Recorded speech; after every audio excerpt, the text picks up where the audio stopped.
Hello everyone, welcome to Learners Hub. मेरा नाम है हिमांशु गुप्ता। देखिए, हम कर रहे हैं हमारा क्लास 10th का chapter number 7 control and coordination. आज हमने न्यू चैप्टर स्टार्ट करना है। कौन सा? Control and coordination. बेसिकली इसमें हम पढ़ेंगे कि हम अपने हमारी जो बॉडी है वो किस तरह से मूवमेंट करती है। तो चलिए शुरू करते हैं।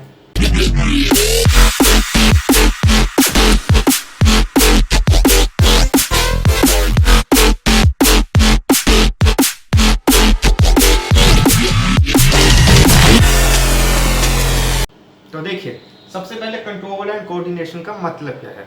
अगर मैं इसके मतलब की बात करूं तो इसका मतलब है कि हमारे अंदर जितने भी बॉडी पार्ट्स हैं उनको एक रेगुलेटेड मैनर में उनकी मूवमेंट करना क्या हो जाएगा? Control and coordination. कंट्रोल तो आपको पता ही क्या होता है, किसी चीज को कंट्रोल करना कि वो कैसे काम करे। कोऑर्डिनेशन मतलब कि वो एक साथ काम करे, एक रेगुलेटेड मैनर में काम करे, मतलब कि जैसे उसको काम करना चाहिए वैसे ही काम करे, उससे अलावा किसी और तरीके से काम ना करे। तो कंट्रोल एंड कोऑर्डिनेशन का बेसिकली मतलब है कि हमारी बॉडी के जो पार्ट्स हैं जैसे कि हाथ पैर या कुछ भी, वो एक रेगुलेटेड मैनर में मूव करे, एक रेगुलेटेड मैनर में मूव करे, उसको कहते हैं कंट्रोल एंड कोऑर्डिनेशन। ये तो हो गया कंट्रोल एंड कोऑर्डिनेशन की डेफिनेशन। अब अगर मैं कोऑर्डिनेशन की बात करूं, जो हमारा कोऑर्डिनेशन है कि जिस तरीके से हमारी बॉडी मूव करती है उसके बारे में अगर मैं बात करूं तो हमारी बॉडी के पास दो तरह के क्या हैं? कंडीशंस, या फिर आप कह सकते हैं हार्मोन्स। कौन कौन से? नर्वस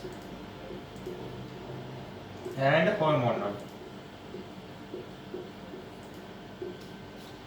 आप इनको इम्पल्स कह लीजिए, आप इनको मैसेजिंग सिस्टम कह लीजिए, कुछ भी कह लीजिए। जो हमारे कोऑर्डिनेशन या कहें कि हमारी बॉडी को किस तरह काम करना है वो इन्फॉर्मेशन कौन देता है, तो इसके टाइप्स हमारे पास दो तरह के हैं, नर्वस एंड हार्मोनल। नर्वस की अगर मैं बात करूं तो ये मिलेंगे CF और CF एनिमल्स में। हार्मोनल की बात करूं तो ये एनिमल्स में भी मिलेंगे और प्लांट्स में भी मिलेंगे। अगर मैं कोऑर्डिनेशन की बात करूं तो हमारे पास दो तरह से है, नर्वस और हार्मोनल। नर्वस में हमारे पास सिर्फ एनिमल्स में मिलती है और हार्मोनल हमारे पास एनिमल्स एंड प्लांट्स दोनों में ही मिलती है। पहले तो डिफरेंस एक दोनों का ये हो गया। दूसरी बात अगर मैं कहूँ तो जो हमारी नर्वस वाली है वो क्या होती है? फास्ट, और हार्मोनल होती है स्लो। सेकंड डिफरेंस इसमें आ सकता है कि नर्वस जो हमारी क्या है कोऑर्डिनेशन वो होती है फास्ट, और कोऑर्डिनेशन जो हार्मोन्स वाली होती है वो क्या होती है? स्लो। अब ये फास्ट होती है और ये स्लो होती है। ये फास्ट क्यों होती है और ये स्लो क्यों होती है, इसके बारे में भी देख लेते हैं। अगर मैं नर्वस की बात करूं कि ये फास्ट होती है तो ये फास्ट इसलिए होती है क्योंकि ये जो हमारी नर्वस है ये मैसेज भेजती है किसके रूप में? ये मैसेज भेजती है इलेक्ट्रिकल इम्पल्स के रूप में। और हार्मोनल की अगर मैं बात करूं तो ये मैसेज भेजेगी हमारे हार्मोन्स के द्वारा।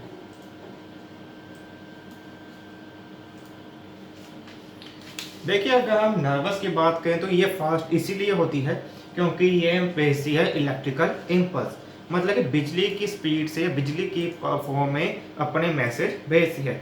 आपने बिजली देखी होगी या कोई लाइट देखी होगी, वो बहुत ही फटाफट चुटकी बजाते ही एक जगह से दूसरी जगह पहुंच जाती है, इसीलिए नर्वस सिस्टम फास्ट होता है। अगर मैं हार्मोनल की बात करूँ तो हार्मोनल में नेचुरली क्या होगा? हार्मोन्स रिलीज होंगे, इसीलिए इसका नाम हार्मोनल रखा है।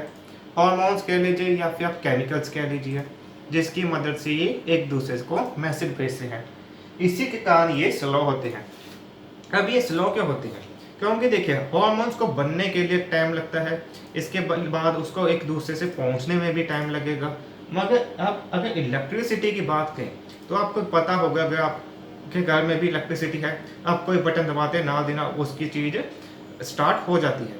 वैसे ही इलेक्ट्रिकल है कि कोई भी चीज़ फटाफट एक जगह से दूसरी जगह पहुंच जाएगी, इसी कारण ये काफ़ी ज़्यादा क्या होती है? फास्ट। ये है हमारी कोऑर्डिनेशन जो दो तरह की है, नर्वस एंड हार्मोनल। नर्वस में एनिमल्स में मिलती है, हार्मोनल एनिमल्स एंड प्लांट्स दोनों में मिलेगी। ये फास्ट होगी क्योंकि इसमें इलेक्ट्रिकल मैसेज आते हैं, हार्मोनल स्लो होगी क्योंकि इसमें हार्मोन से या फिर केमिकल मैसेज जाते हैं। अब हम दोनों को एक एक करके स्टडी करेंगे। तो देखिए, सबसे पहले हम बात करेंगे हमारे नर्वस सिस्टम की, या फिर जिससे हम हमारे इलेक्ट्रिकल मैसेज जाते हैं। अगर मैं नर्वस सिस्टम की बात करूं तो नर्वस सिस्टम को हम आगे दो भागों में बांटते हैं। कौन कौन से दो भागों में बांटेंगे? एक तो होगा हमारे पास सेंट्रल नर्वस सिस्टम, जिसे हम शॉर्ट में CNS भी कहते हैं।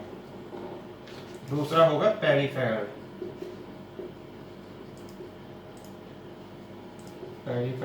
नर्वस सिस्टम, जिसे हम PNS भी कह सकते हैं। अब ये सेंट्रल नर्वस सिस्टम और पेरिफेरल नर्वस सिस्टम क्या है?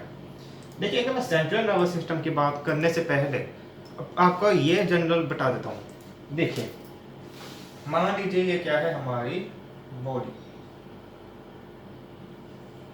एक जनरल डायग्राम बना रहा हूं। ये क्या है समझ लीजिए आप, हमारी बॉडी। ये उसके आर्म समझ लीजिए।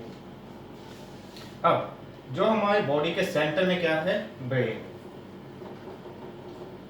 सेंट्रल नर्वस सिस्टम बेसिकली हमारा वो नर्वस सिस्टम है जो हमारी बॉडी के सेंटर में है।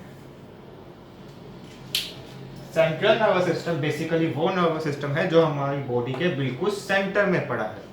पेरिफेरल नर्वस सिस्टम वो है जो बाकी साइड में बचा हुआ रह गया।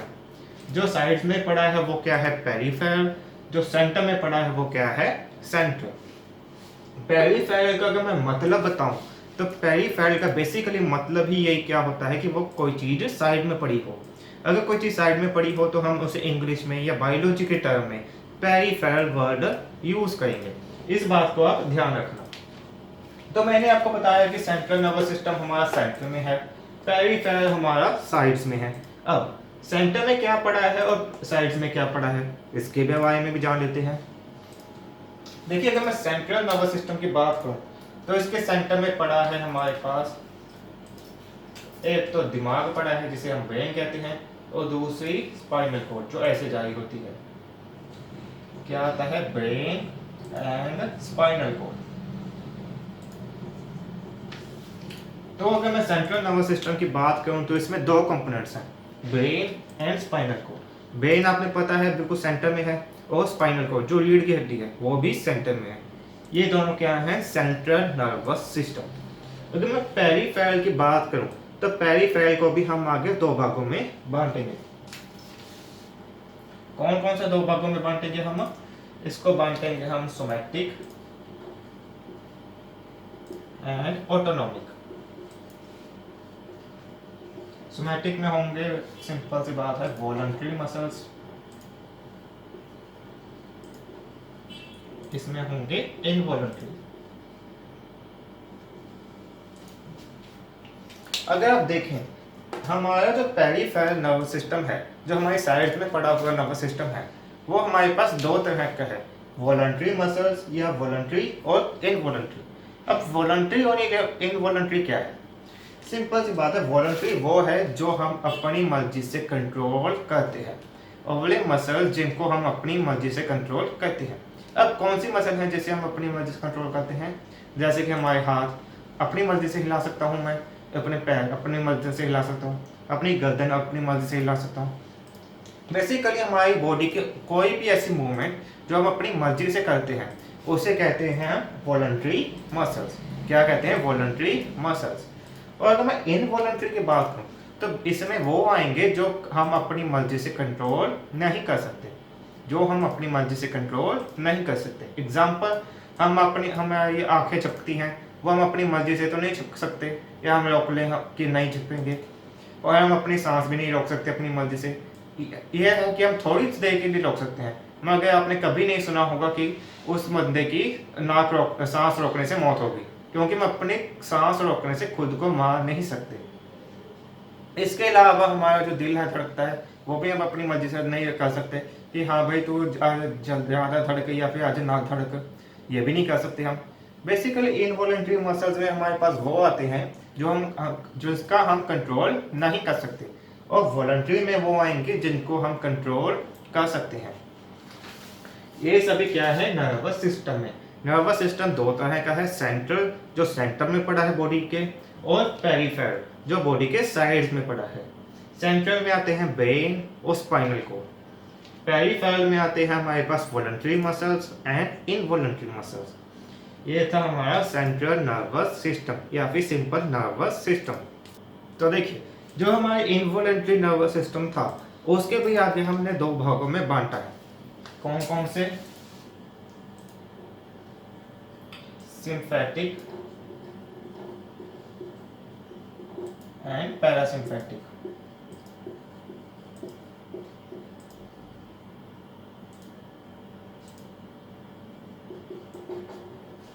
इनवॉलंटरी मसल्स को भी हमने दो भागों में बांटा है, सिंपैथिक एंड पैरासिम्पैथिक।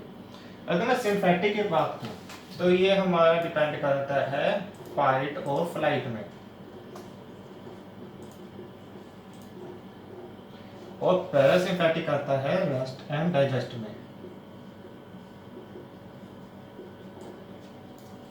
तो ये वर्ड्स क्या है?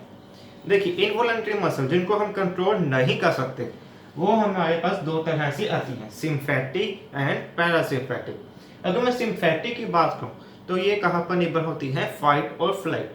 फाइट और फ्लाइट का बेसिकली मतलब होता है, जैसे कि अगर समझ लिए कि हमारे सामने कोई खतरा आ जाए तो उस खतरे से या तो हम लड़ेंगे या फिर हम भागेंगे। दो तरीके से हम उसका सामना करेंगे, या तो हम उसे फाइट करेंगे या फ्लाइट करेंगे। ये दोनों चीजें कहां पर निर्भर करती है, हमारे सिंपैथिक नर्व से। और पैरासिम्पैथिक होती है रेस्ट और डाइजेस्ट। जब हम रेस्ट कर रहे होते हैं या फिर हम कुछ डाइजेस्ट कर रहे होते हैं, उस पर जो हमारी नर्व्स काम करती हैं उन्हें कहते हैं रेस्ट और डाइजेस्ट या फिर पैरासिम्पैथिक। दोबारा सुन लीजिए, इनवॉलंटरी मसल दो तरह की है, सिंपैथिक एंड पैरासिम्पैथिक। सिंपैथिक वो जो फाइट और फ्लाइट डिपेंड करता है उस पर, कि अगर सामने समझ लीजिए हमारे सामने कोई शेर आ जाए तो हम या तो उससे लड़ेंगे या फिर भागेंगे। ये जो फाइट और फ्लाइट इस पर डिपेंड करे। पैरासिम्पैथिक वो है जो रेस्ट और डाइजेस्ट, जो हमारे आराम करने पर निर्भर करता है। इसके लिए हम इसके एग्जाम्पल से भी समझ लेते हैं। समझ लीजिए, अगर हमारे सामने कोई खतरा आ जाए तो क्या होगा, हमारी इंक्रीज इन हार्ट रेट, हमारे दिल की धड़कन बढ़ जाती है। अगर हमें किसी से डर लगता है या हमें कोई खतरा होता है तो नेचुरली हमारी हार्ट बीट क्या होती है, बढ़ जाती है। और अगर हम रेस्ट कर रहे हैं तो क्या होगा, heart rate slow. Heart rate क्या होती है, स्लो। अगर हम रेस्ट कर रहे हैं या सो रहे हैं तो नेचुरली हमारी हार्ट रेट स्लो होगी। मगर अगर हमारे सामने कोई खतरा है तो हम उससे देखकर घबरा जाएंगे और हमारी हार्ट रेट क्या हो जाएगी, फास्ट हो जाएगी, फटाफट हार्ट हमारा बीट करेगा। एक तो डिफरेंस ये हो गया। दूसरा डिफरेंस है इनहिबिट स्टोमक एक्टिविटी।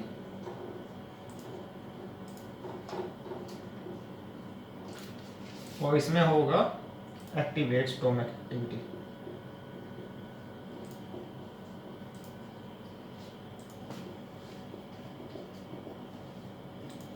दूसरे पॉइंट क्या हो सकता है, अगर हमारे सामने कोई खतरा हो तो क्या होगा, हमारी भूख मर जाती है।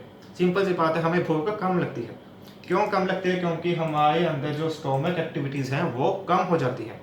हमारा सारा ध्यान इसी बात पर रहता है कि हम उसे लड़ें या उसे भागें, इसीलिए हमारी स्टोमक एक्टिविटीज़ कम हो जाती हैं बहुत ज़्यादा।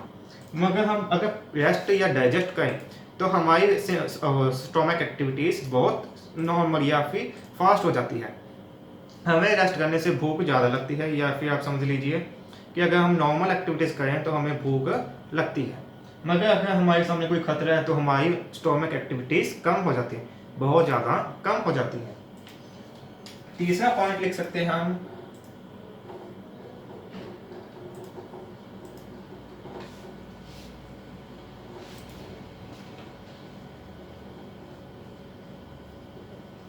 तीसरा पॉइंट लिख सकते हैं हम कि सलाइवा, जो हमारा थूक है।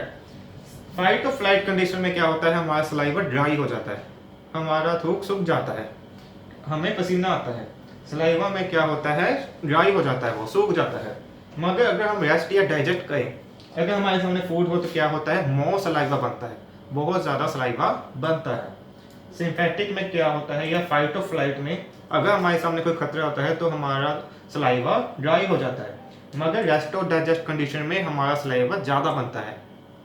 एक तो थी कि हार्ट रेट इंक्रीज हो जाता है, दूसरा स्टोमक एक्टिविटीज कम हो जाती हैं, तीसरा सलाइवा ड्राई हो जाता है। इसके अलावा बहुत सी और भी दी होंगी बुक्स में, जैसे कि हमारी प्यूपिल्स डायलेट हो जाती हैं। इससे इस तरह बहुत सारे हमारे पास मिल जाते हैं जो फाइट और फ्लाइट या फिर रेस्ट और डाइजेस्ट में डिपेंड करते हैं। ये सभी किसी का पार्ट है इनवॉलंटरी का, क्योंकि हम इसको अपनी मर्जी से कंट्रोल नहीं कर सकते। इन चीज़ों को हम अपनी मर्जी से कंट्रोल नहीं कर सकते। ये था हमारा इनवॉलंटरी। आज की वीडियो के लिए हम इतना ही रखते हैं, नेक्स्ट वीडियो में हम आगे कंटिन्यू करेंगे।